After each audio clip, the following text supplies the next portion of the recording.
Bismillahirrahmanirrahim.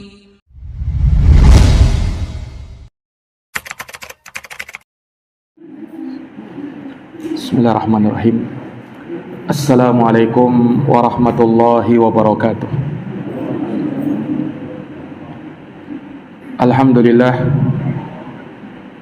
Alhamdulillahi rabbil alamin. Wabihi nasta'inu ala umuri dunya waddin. Asyhadu an la ilaha illallah wahdahu la syarikalah, ilahul awwalina wal akhirin. Wa asyhadu anna Muhammadan abduhu wa rasuluhu as-sadiqul amin, sallallahu alaihi wa ala alihi wa sahbihi wa man tabi'ahum bi ihsanin ila yaumiddin wa sallama tasliman katsira. Subhanaka la ilma lana illa ma 'allamtana innaka antal alimul hakim. Allahumma 'allimna ma yanfa'una wanfa'na bima 'allamtana wa zidna ilman ya karim. Rabbi syrah li sadri wa yassir li amri wahlul 'uqdatan min lisani yafqahu qawli. Amma ba'd. Ma'asyiral muslimin wal muslimat, hadirin wal hadirat, Bapak dan Ibu sekalian, jamaah salat maghrib yang dirahmati dan dimuliakan oleh Allah. Alhamdulillahi bi ni'matihi tatimmus shalihat. Segala puji hanya bagi Allah yang dengan nikmat-nikmatnya tertunai segala amal-amal kebajikan. Salawat dan salam semoga terhatur limpahkan kepada junjungan kita Nabi Agung, Nabi besar Muhammad sallallahu alaihi wasallam, kepada keluarga, para sahabat, dan mereka yang senantiasa meniti jalannya sampai hari kiamat. Ma'asyiral muslimin wal muslimat, jamaah Masjid Al-Kautsar yang dirahmati dan dimuliakan oleh Allah. Melanjutkan pembahasan kita dari kitab Al-Arba'in An-Nawawiyah lil Imam Abu Zakaria Yahya bin Syaraf An-Nawawi rahimahullahu ta'ala. Hadis yang akan kita bacakan pada pertemuan malam hari ini adalah Al-Hadithu Ats-Tsalitsu Ats-Tsalatsун, hadis nomor 33. Kata Imam Nawawi, An Ibnu Abbasin radhiyallahu ta'ala anhuma anna Rasulullah sallallahu alaihi wasallam qala law yu'tan nasu bida'wahum ladda'a rijalun amwala qaumin wa dima'ahum walakin al-bayyinatu 'alal mudda'i wal yaminu 'ala man ankara. Haditsun hasanun rawahul Baihaqi wa ghairuhu hakadha wa ba'duhu fi sahihain. Dari Ibnu Abbas, semoga Allah taala meridhai keduanya, bahwa Rasulullah sallallahu alaihi wasallam bersabda, "Lau yu'tan nasu bida'wahum," seandainya diterima dari manusia setiap pengakuan-pengakuan mereka, tuduhan-tuduhan mereka, ladda'a rijalun amwala qaumin wa dima'ahum, niscaya akan ada orang-orang yang mengaku-ngaku, yang menuduh dan mengklaim harta suatu kaum dan darah-darah mereka. Walakin al-bayyinatu 'alal mudda'i, akan tetapi harus ada bukti bagi orang yang mengklaim, bagi orang yang menuduh, bagi orang yang mengaku. Wal yaminu 'ala man ankara, dan harus ada sumpah bagi orang yang mengingkarinya. Kata Imam Nawawi, hadits ini hasan, diriwayatkan oleh Imamul Baihaqi dan selainnya, juga seperti tadi konteksnya, dan sebagiannya ada di dalam kitab As-Sahihain, dalam Sahih Bukhari dan Sahih Muslim. Para hadirin yang dirahmati dan dimuliakan oleh Allah, hadits ini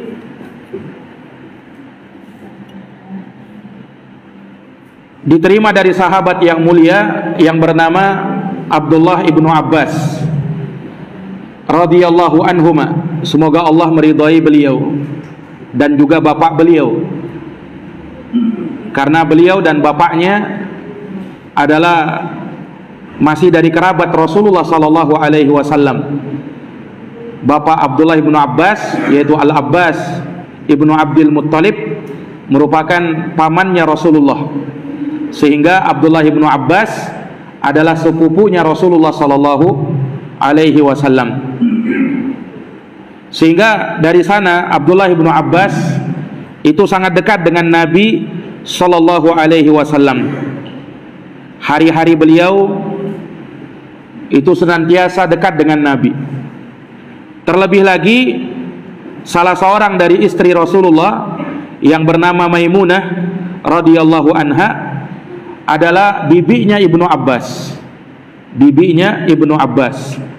Sehingga dari sana beliau sangat dekat kedudukannya dengan Nabi.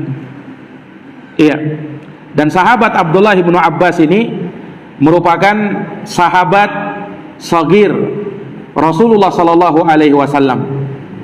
Bahkan ketika Rasulullah wafat, Abdullah ibnu Abbas baru berumur 13 tahun. Berarti sangat muda sekali. Nah, akan tetapi jangan salah, sekalipun beliau sahabat yang terbilang masih anak-anak, akan tetapi Allah Subhanahu wa taala memberikan kepada Abdullah ibnu Abbas suatu ilmu yang sangat luas, sehingganya Abdullah ibnu Abbas ini dikenal sebagai Bahrul Ummah atau Habrul Ummah, tintanya umat ini, lautan dari lautan-lautan ilmu. Beliau juga dijuluki dengan Turjumanul Quran, ahli tafsirnya Al-Quranul Karim. Itu sahabat Abdullah ibnu Abbas, semoga Allah meridhai beliau. Dan beliau ini, sahabat Abdullah ibnu Abbas, pernah didoakan oleh Nabi sallallahu alaihi wasallam. Rasulullah pernah mendoakan Abdullah ibnu Abbas dengan doa, Allahumma faqihhu fid din wa 'allimhu ta'wil. Ya Allah, faqihkanlah dia dalam urusan agama dan ajarkanlah kepada dia ilmu tafsir. Nah, berkat doanya Rasulullah ini, Abdullah ibnu Abbas menjadi orang yang alim dan juga dikenal sebagai penafsir Al-Quran. Makanya sampai sekarang ucapan Abdullah ibnu Abbas dalam masalah tafsir itu masih kita temukan di buku-buku tafsir para ulama terkait dengan ayat-ayat Al-Quranul Karim. Nah, dan beliau juga bukan hanya ahli dalam tafsir, beliau juga ahli dalam cabang ilmu yang sangat banyak. Sehingganya di masanya Abdullah ibnu Abbas ini rumahnya tidak pernah kosong dari orang-orang yang datang ke rumah beliau untuk bertanya dan mempelajari agama melalui Abdullah ibnu Abbas. Sampai saking banyaknya orang yang datang ke rumah Ibnu Abbas, itu mereka harus dibagi-bagi per kelompok. Nah, sehingga ketika itu kalau ada yang mau bertanya tentang masalah tafsir, dikelompokkan sama Ibnu Abbas. Kemudian kalau Abdullah ibnu Abbas mengatakan yang mau bertanya tentang masalah tafsir silahkan masuk, maka masuklah orang-orang yang mau bertanya tentang tafsir. Yang mau bertanya tentang ilmu balaghah, ilmu bahasa Arab, silahkan masuk. Masuklah orang-orang yang mau tanya tentang bahasa Arab. Yang mau tanya tentang pembahasan tarikh, sejarah Islam, maka silahkan masuk. Maka masuklah orang-orang yang ingin bertanya tentang sejarah Islam. Jadi Ibnu Abbas ini, ya, beliau menjadi rujukan umat di kala itu dan menjadi alim ulamanya di kalangan sahabat Rasulullah sallallahu alaihi wasallam. Para hadirin yang dirahmati dan dimuliakan oleh Allah Subhanahu wa taala, Abdullah ibnu Abbas beliau mempunyai kalimat-kalimat yang luar biasa. Nasihat-nasihat beliau itu tertulis dan selalu dibacakan sebagai nasihat dan wejangan bagi orang-orang yang datang setelahnya. Abdullah ibnu Abbas pernah berkata tentang masalah ilmu. Kata beliau, "Ma hawal ilma jami'an ahadun la walau ma rasahu alfasana. Innamal ilmu kabahrin zakhirin fattakhid min kulli syai'in ahsana." Kata sahabat Abdullah ibnu Abbas, seseorang tidak akan pernah mendapatkan ilmu semuanya, tidak akan pernah, walaupun dia menuntutnya selama 1000 tahun. Saking luasnya ilmu agama itu. Kata beliau, innamal ilmu kabahrin zakhir. Ilmu itu bagaikan lautan yang tak bertepi. Fattakhid min kulli syai'in ahsanah. Maka ambillah dari cabang-cabang ilmu tersebut hal-hal yang terindahnya. Nah, ini menunjukkan bahwasanya kita sebagai umat Islam harusnya selalu belajar agama. Harusnya selalu belajar dan terus belajar.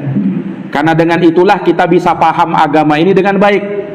Bukan hanya sekedar ikut-ikutan, bukan hanya sekedar menjiplak dari orang, tetapi kita betul-betul tahu dasarnya, pendalilannya secara Al-Quran maupun secara hadis Rasulullah Shallallahu Alaihi Wasallam. Nah, itulah tugas kita. Makanya menuntut ilmu itu wajib bagi orang Islam. Tolabul ilmi faridotun ala kulli muslim. Menuntut ilmu itu, kata Rasulullah, adalah wajib atas setiap muslim dan muslimah. Nah, ini para hadirin yang dirahmati dan dimuliakan oleh Allah Subhanahu wa ta'ala. Lihat sahabat Abdullah ibnu Abbas. Beliau orang yang sangat alim, beliau orang yang sangat berilmu, sehingga di masa mudanya beliau sudah disegani oleh manusia di zaman itu.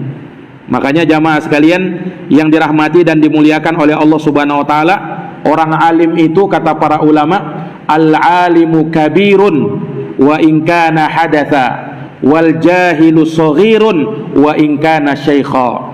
Orang alim itu besar dia sekalipun umurnya masih muda.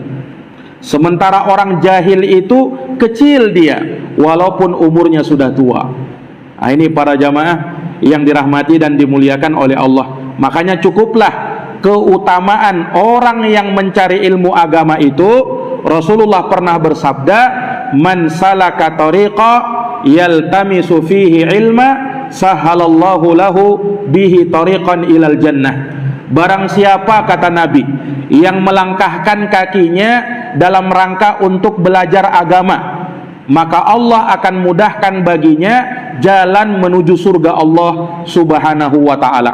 Maka mudah-mudahan kita yang berada di tempat ini dimudahkan oleh Allah jalannya menuju surga. Amin amin ya rabbal alamin. Para hadirin jamaah yang dirahmati dan dimuliakan oleh Allah, ini sedikit tentang biografi sahabat Abdullah ibnu Abbas radhiyallahu anhuma. Beliau sangat banyak meriwayatkan hadis dari Nabi Sallallahu Alaihi Wasallam. Tercatat sekitar 1660 hadis diriwayatkan oleh Ibnu Abbas dari Nabi Sallallahu Alaihi Wasallam. Beliau meninggal dunia pada umurnya ke-70 tahun di negeri Taif. Beliau meninggal pada tahun 67 Hijriah. Semoga Allah meridhai beliau dan semoga Allah memberikan manfaat kepada kita dengan ilmu-ilmu yang disampaikan oleh beliau. Nah, hadisnya Ibnu Abbas ini pernah kita sampaikan di hadis nomor yang ke-19. Ini juga diulang oleh Imam Nawawi lagi, hadis Ibnu Abbas di hadis nomor 33 ini. Di hadis ini diterangkan tentang prinsip dasar dalam peradilan Islam, yakni dalam sistem peradilan syariat, dalam masalah gugat-menggugat, terutama dalam hukum perdata. Ini jamaah sekalian yang dirahmati dan dimuliakan oleh Allah, di dalam Islam ada prinsip-prinsip dasar yang digunakan di dalam menghakimi seseorang kapanpun dan dimanapun. Dan sekali lagi, ini menunjukkan betapa sempurnanya agama kita. Agama kita mengatur bukan hanya dalam urusan ibadah, di dalam urusan muamalah juga diatur. Di dalam masalah jual beli, interaksi sesama manusia juga ada aturannya. Dalam masalah pernikahan juga ada aturannya. Dalam masalah hukuman bagi orang yang bersalah, ada di pengadilan akan ada juga hukum-hukum yang berkaitan dengan masalah itu. Nah, salah satunya hadis yang kita bacakan pada malam hari ini. Ini menjelaskan kepada kita tentang permasalahan hukum. Jadi kalau misalnya ada manusia yang bersengketa, yang berselisih, maka perselisihan mereka, persengketaan mereka harus diselesaikan. Nah, Islam memberikan solusi ketika ada orang-orang yang berselisih. Nah, ini para jamaah yang dirahmati dan dimuliakan oleh Allah. Seperti yang disebutkan oleh Nabi dalam hadis ini. Ini sekedar contoh di mana Rasulullah bersabda, andaikan setiap manusia dipenuhi segala tuntutannya, niscaya akan ada orang-orang yang mengaku-aku, ya, yang mengklaim terhadap darah dan harta orang lain.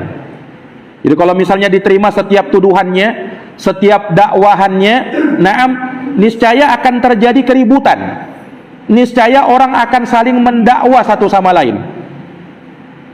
Ya, misalnya ada orang misalnya tiba-tiba datang mengklaim itu tanah milik saya.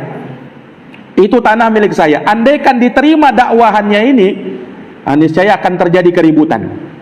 Nah, makanya Rasulullah memberikan solusi, walakinnal bayyinatu 'alal mudda'i, tetapi bagi orang yang mengklaim, bagi orang yang mengaku-aku harus punya bukti.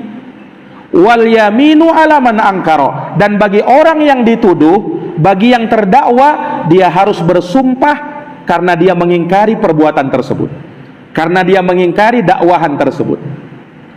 Nah, ini kan para jamaah yang dirahmati dan dimuliakan oleh Allah, hadits ini menjadi landasan pokok bagi para hakim di dalam menyelesaikan urusan-urusan peradilan yang mereka hadapi, yang datang kepada mereka persengketaan, perselisihan di antara manusia. Makanya para ulama menjelaskan tentang hadits ini. Di dalam Islam diatur segala macam peradilan di dalam agama. Makanya terkait dengan peradilan ini, itu datang penjelasannya di dalam agama sesuai dengan dalil-dalil dari Al-Quran, sunnah, bahkan ijma' para ulama. Kalau kita lihat di dalam Al-Quran misalnya, dalam surat Al-Ma'idah ayat 49, Allah subhanahu wa ta'ala berfirman, wa anihkum bainahum bima anzalallah, dan berikanlah hukuman kepada manusia, yakni putuskanlah hukum di antara mereka menurut apa yang telah diturunkan oleh Allah subhanahu wa ta'ala. Juga dalam surat Shad ayat 26, Allah berfirman, ya Dawud, inna ja'alnaka khalifatan fil ard fahkum bainan nasi bil haqq.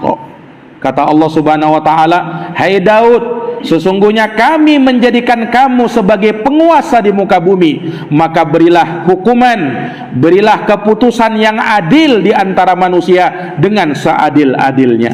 Nah, ini kan dasar-dasar di mana di dalam Islam itu ada penegakan hukum, ada peradilan. Kalau ada orang yang berbuat semena-mena, kalau ada orang yang menzolimi, kalau ada orang yang berbuat kelaliman, kejahatan, akan ada hukumannya di dalam Islam.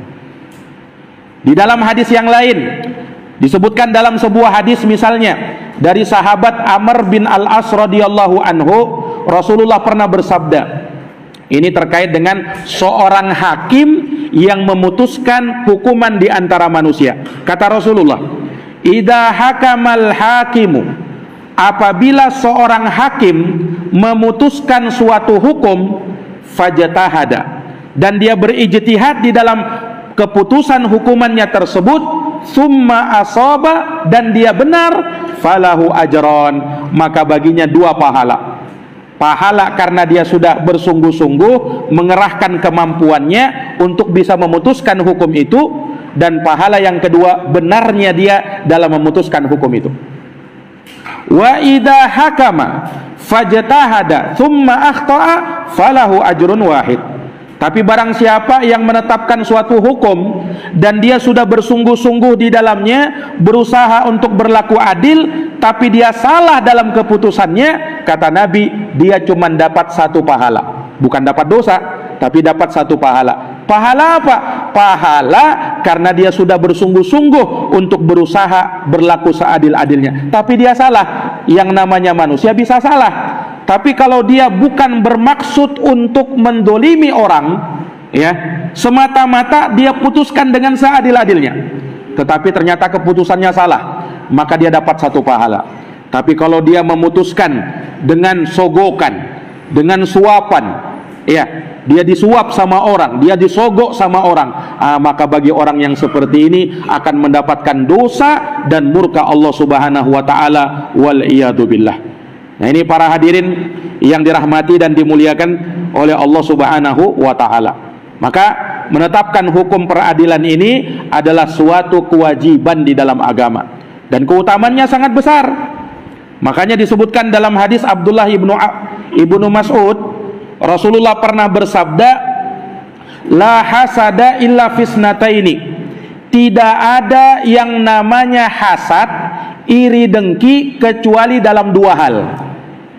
Yang pertama, rajulun atahullahu malan, orang yang diberikan oleh Allah harta, fasallatahu ala halakatihi fil haqq, lalu dia membelanjakan hartanya di jalan yang benar.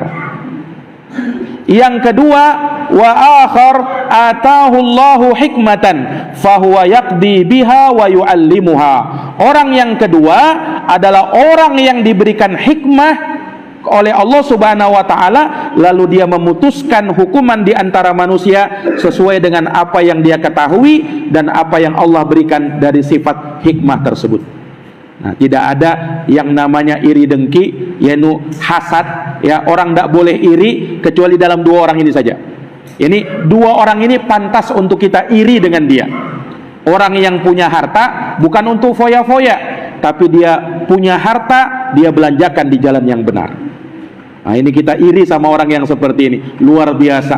Nah, Allah berikan kepada dia rezeki yang banyak, tapi dia mampu dan dia tahu kemana dia harus belanjakan rezeki yang Allah berikan itu.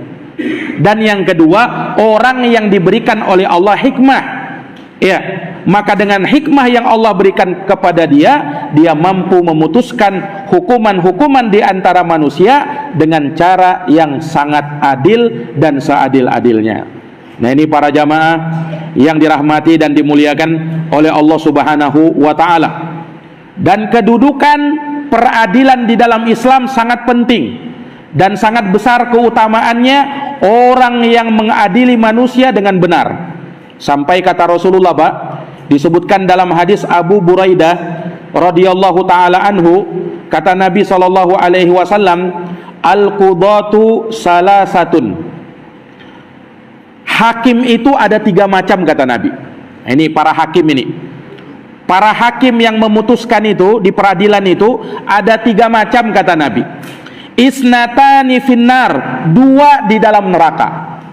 2 di dalam neraka, kata Nabi. Wa wahidun fil jannah, dan 1 di dalam surga.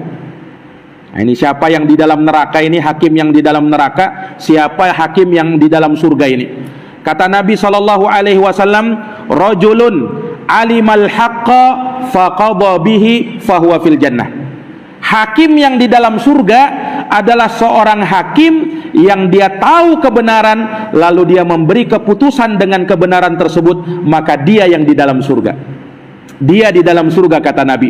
Mulia hakim yang seperti ini. Karena pekerjaan seorang hakim itu pekerjaan yang mulia. Ketika dia mampu berlaku dengan seadil-adilnya, dia yang menetapkan urusan di antara manusia, dia yang menyelesaikan perkara di antara manusia.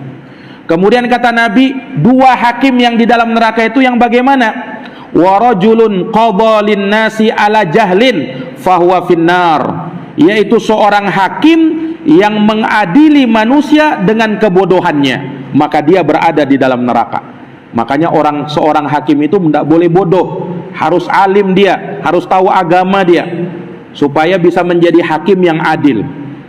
Kemudian hakim yang ketiga yang juga di dalam neraka, wa rajulun jara fil hukmi fahuwa finnar, dan seorang hakim yang menyimpang di dalam memutuskan hukuman. Dia menerima suapan dari orang, dia menerima sogokan dari orang, maka hakim yang seperti ini, kata Nabi, berada di dalam neraka.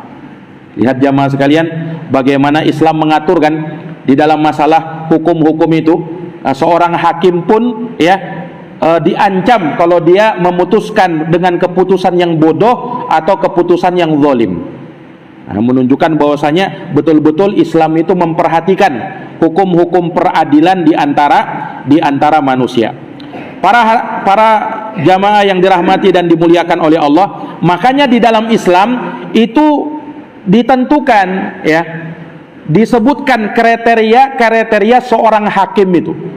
Dia orang yang berilmu, terutama orang yang punya kebijaksanaan, ya, dia punya sifat adil, memandang perkara itu bukan hanya dari satu sudut, tetapi banyak sudut dia pandang. Nah, itulah orang yang adil itu seperti itu. Dia tidak hanya melihat kepentingan dirinya sendiri atau kepentingan sepihak, tetapi dia pandai melihat kepentingan banyak pihak.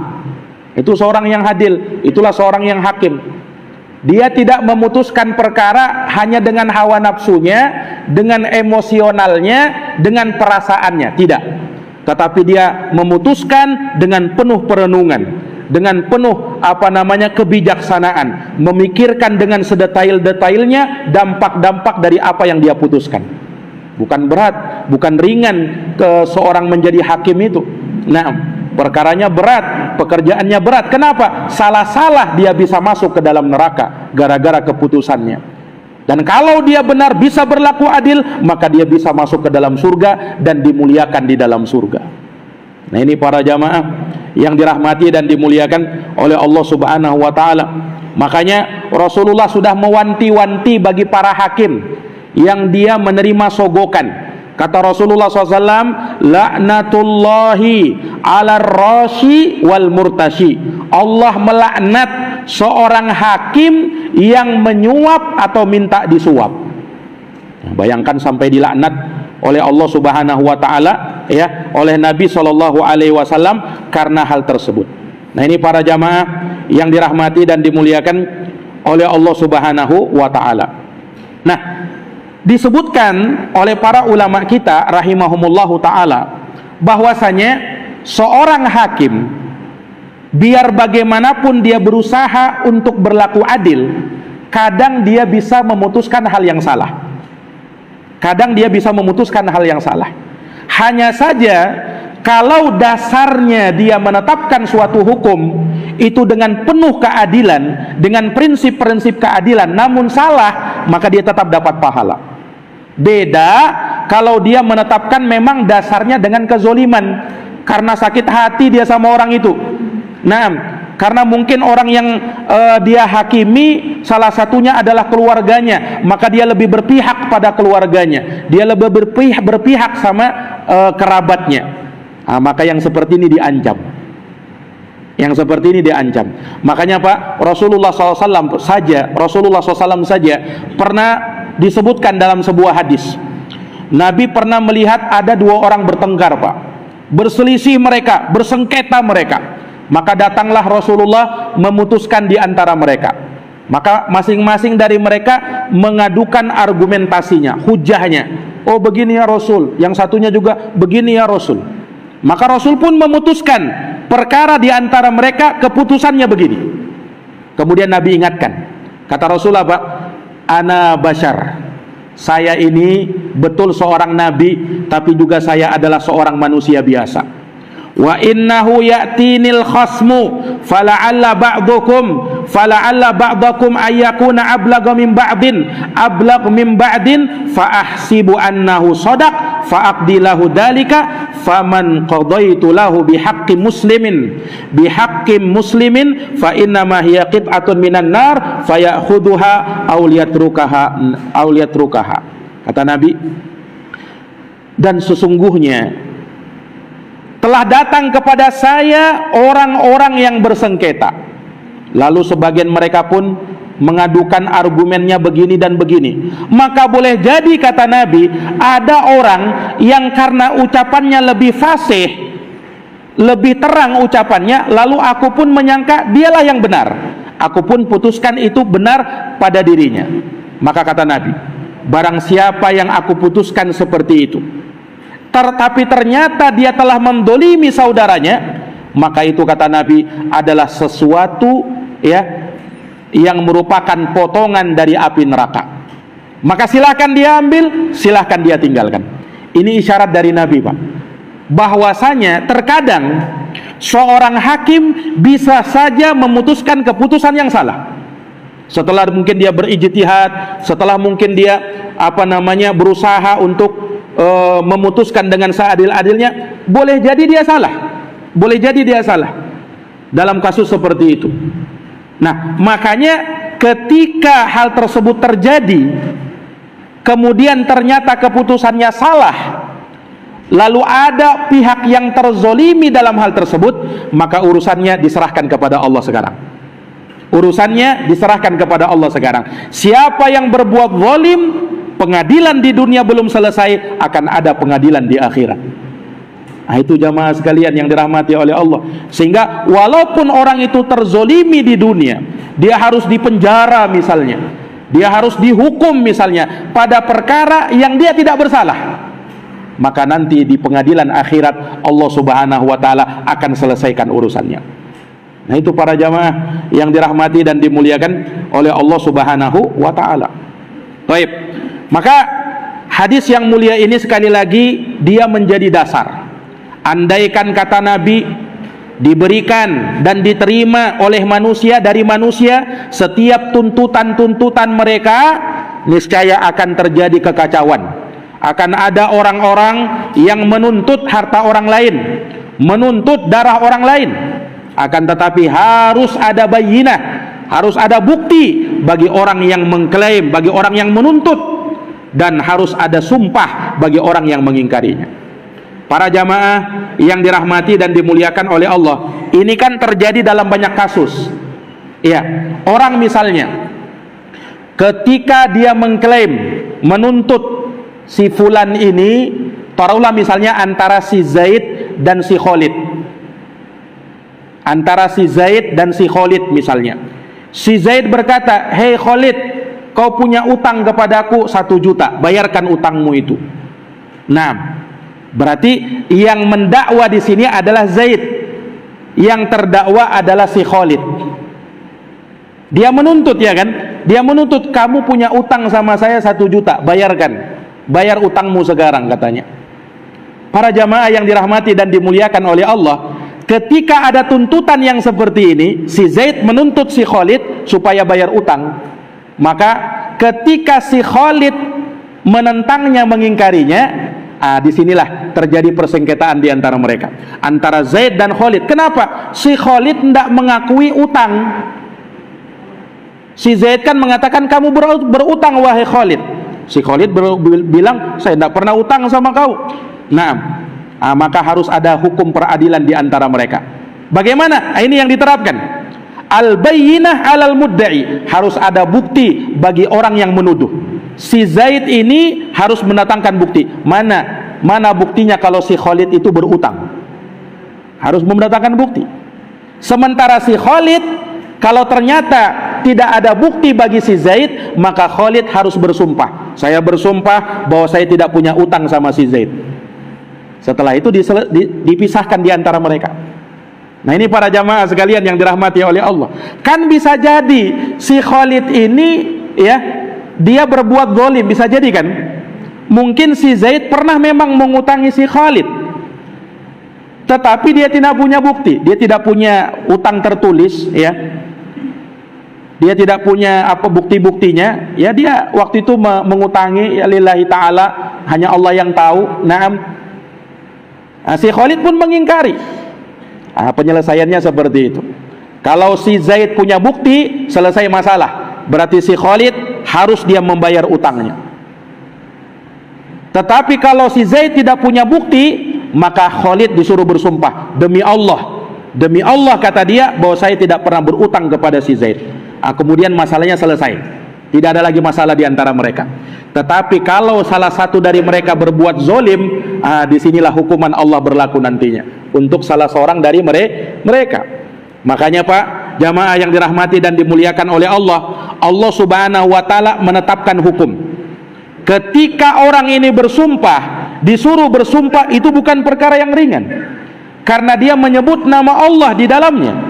Ketika dia sebut nama Allah dan dia berdusta, maka ancamannya neraka Allah Subhanahu wa ta'ala, wal iyadu billah. Disebutkan dalam hadis, man halafa an yamini sabrin barang siapa yang dia bersumpah dengan sumpah palsu, di mana dia menahan ya hak orang lain dengan sumpah palsunya itu. Tadi dia kan bersumpah dia tidak berutang, padahal dia berutang. Siapa yang melakukan hal tersebut, kata Nabi, yaqtati'u bihi malam ri'im muslim, yang mana dia berniat untuk menzolimi orang, mengambil harta dan milik saudaranya, huwa fiha fajir, padahal dia bohong, maka kata Nabi, laqiyallaha, maka dia akan berjumpa dengan Allah, wa huwa alaihi ghadban, dan Allah Subhanahu wa taala sangat murka kepada orang yang seperti itu. Allah Subhanahu wa taala sangat murka kepada orang yang seperti itu. Ini para jamaah yang dirahmati dan dimuliakan oleh Allah. Nah, ketika dia bersumpah ternyata untuk membebaskan dirinya, ya, si fulan kan tidak punya bukti kalau aku berutang. Nah, maka dia dengan hal tersebut, dengan dalih tersebut, ya, dia bersumpah dengan sumpah palsu. Maka Allah akan menghukumnya nanti pada hari kiamat. Nah, sama halnya dengan orang yang menuntut. Kalau dia sembarang menuntut harta orang lain, ya, kalau dia sembarang menuntut nyawa orang lain, maka ancamannya juga tidak main-main. Ada orang misalnya, ya, dibunuh misalnya kerabatnya, kemudian dia mengatakan yang membunuh kerabat saya itu si fulan bin fulan itu. Nah, padahal dia cuma sembarang tuduh orang. Nah, yang seperti ini pun harus diterapkan yang seperti ini. Mana buktimu? Mana buktimu kalau si fulan memang membunuh kerabatmu? Kau bisa datangkan bukti atau tidak? Kalau dia tidak bisa datangkan bukti, maka orang yang didakwah ini, yang terdakwa ini, dia harus bersumpah bahwa aku tidak membunuh si fulan. Lihat jamaah sekalian yang dirahmati dan dimuliakan oleh Allah. Kapan si penuntut ini mengada-ada, maka ancamannya, dengarkan sabda Nabi. Manidda'a ma laysa lahu falaysa minna wal yatabawwa maq'adahu minan nar. Barang siapa yang menuntut sesuatu yang bukan haknya dia, maka dia bukan dari golongan kami, kata Nabi. Dia bukan dari umatku, kata Nabi. Dan hendaknya dia persiapkan tempat duduk di dalam api neraka. Ini orang sembarang nuntut-nuntut. Nah, kutuntut kau, padahal tidak ada tuntutannya. Nah, maka yang seperti ini ancamannya apa? Tidak tergolong umatnya Rasul dan diancam suruh mempersiapkan tempat duduk di dalam neraka. Nah, ini bukan main-main, Pak, kalau dalam masalah hukum peradilan itu. Nah, jangan sembarang tuduh, jangan sembarang menuduh, kemudian yang dituduh yang sudah benar tuduhannya jangan berdusta. Nah, karena kalau kau bisa selamat dari hukuman di dunia, kau tidak akan bisa selamat dari hukuman di akhirat. Dan ingat, hukuman di akhirat, peradilan di akhirat jauh lebih mengerikan daripada peradilan di dunia. Kalau peradilan di dunia mungkin kau cuman di penjara beberapa tahun, kau mungkin keluar. Tapi kalau di akhirat, na'udzubillahi min dzalik. Nah, kau ditempatkan di dalam neraka selama ribuan tahun. Na'udzubillahi min dzalik. Nah, ini para jamaah yang dirahmati dan dimuliakan oleh Allah Subhanahu wa taala. Maka sekali lagi, Islam itu ya menetapkan peradilan-peradilan di antara manusia supaya kehidupan manusia berjalan dengan aman, tenang, damai dan sejahtera. Makanya dari sinilah betapa pentingnya peran para penguasa. Betapa pentingnya peran para penguasa dengan segala dan segenap aparat-aparat sipilnya. Ini sangat penting para jamaah sekalian, karena dengan mereka lah kita mungkin bisa mengadukan kejahatan-kejahatan orang lain. Tanpa mereka kita sulit untuk mengaku dan mengadukan kezoliman orang, kejahatan orang. Maka kita bersyukur kepada Allah Subhanahu wa taala, ya, karena adanya penguasa-penguasa atau pemerintah-pemerintah yang mereka menetapkan keadilan di antara manusia. Para hadirin yang dirahmati dan dimuliakan oleh Allah, al-bayyinah yang dimaksud oleh Nabi sallallahu alaihi wasallam di dalam hadis ini adalah saksi atau bukti.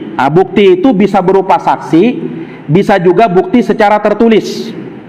Sebagian ulama atau banyak dari para ulama Ketika menjelaskan al-bayyinah, kata mereka maksudnya al-bayyinah di situ adalah saksi-saksi. Nah, jadi kalau misalnya al-bayyinah alal mudda'i, orang yang menuntut harus mendatangkan bukti. Buktinya di sini bisa berupa tulisan, yakni yang tertulis. Misalnya pada surat-surat kepemilikan, orang punya tanah misalnya, kan ada surat-suratnya. Itu al-bayyinah namanya dalam bahasa Arab. Bukti surat kepemilikan tanah. Nah, ketika ada orang yang mengaku-ngaku ya tanah milik dia, dia tidak bisa terbantahkan. Kenapa? Ini punya surat aku sudah sekarang. Dia bilang. Nah, tapi masalahnya orang juga bisa memalsukan surat itu, Pak. Nah, ini masalahnya lagi. Ya, kau punya surat, aku pun punya surat. Nah, sehingga terjadilah persengketaan di antara manusia itu. Subhanallah. Makanya terkadang sering kita dapati ya kepemilikan tanah itu tumpang tindih. Nah, masing-masing mengklaim tanah miliknya dia. Subhanallah. Tapi ketika ada orang yang mengaku-ngaku miliknya padahal bukan miliknya, dengarkan sabda Nabi SAW. Kata Rasulullah SAW, man dhalama qaida shibrin min ardi akhihil muslim tawaqahullahu yawmal qiyamah bisabai aradin. Barang siapa yang dia mengambil tanah milik saudaranya, ndak usah 1 meter, 1 jengkal aja kau ambil, kau rubah patoknya, kau maju-majukan patoknya, maka kata Nabi, kelak di hari kiamat lehermu ini dikalungkan dengan 7 lapis bumi. Hadis sahih riwayat Muslim. Nauzubillahi min zalik. Nah, ini para jamaah yang dirahmati dan dimuliakan oleh Allah, menunjukkan apa? Harta seorang muslim itu terjaga. Tidak boleh kita sembarang mengaku-ngakunya ya, dan tidak boleh kita sembarang menyerobotnya. Nah, pada hari ini orang-orang tidak takut dengan Allah Subhanahu wa taala, dengan hukuman Allah Subhanahu wa taala. Ya. Karena yang dia pikir bagaimana dia bisa hidup enak di dunia, walaupun harus mengorbankan akhiratnya nanti. Nauzubillahi min zalik. Para jamaah yang dirahmati dan dimuliakan oleh Allah Subhanahu wa taala, maka hadis ini sekali lagi menjadi dasar hukum ya di dalam masalah peradilan Islam, dan Islam mengatur di dalam masalah penetapan hukum yang terjadi di antara manusia dengan seadil-adilnya berdasarkan nilai-nilai yang luhur di dalam Al-Quran dan Sunnah Nabi Sallallahu Alaihi Wasallam, tentunya dengan penuh pertimbangan dan mempertimbangkan segala yang namanya kebaikan, keburukan, kemaslahatan dan kemafsadatan yang terjadi. Mudah-mudahan apa yang kita pelajari pada malam hari ini bisa memberikan manfaat bagi kita semuanya, dan semoga Allah Subhanahu wa taala menambahkan ilmu yang bermanfaat bagi kita yang bisa berguna untuk kita di kehidupan berikutnya. Subhanakallahumma wa bihamdika asyhadu an la ilaha illa anta astaghfiruka wa atubu ilaik. Wassalamualaikum warahmatullahi wabarakatuh.